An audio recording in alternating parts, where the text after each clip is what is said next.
कराची।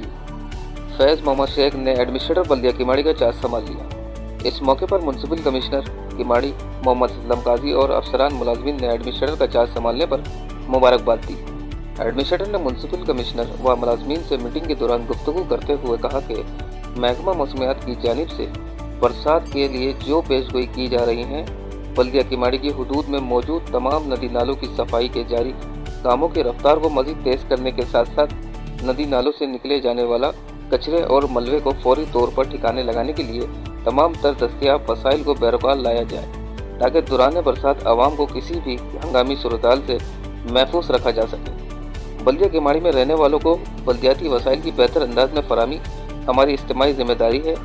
साबका एडमिनिस्ट्रेटर किमाड़ी इकबाल अहमद मरानी की मुद्दत मुलाजमत पूरी हो गई। इन्होंने सिंध की ब्यूरोक्रेसी में बतौर अफसर कई डिपार्टमेंट में ड्यूटी सर अंजाम दी। एडमिनिस्ट्रेटर बल्दिया किमाड़ी फैज़ मोहम्मद शेख ने गुफ्तगू करते हुए कहा कि साबका एडमिनिस्ट्रेटर बल्दिया किमाड़ी के लिए जिस तरह शबो रोज़ जद्दोजहद करके अपने फ़राइज़ पूरी लगन और दयानतदारी से अंजाम दिए, वो लायक सताइश अमल है। इन्होंने साबका एडमिनिस्ट्रेटर की खिदमत पर ख़राज तहसीन पेश किया।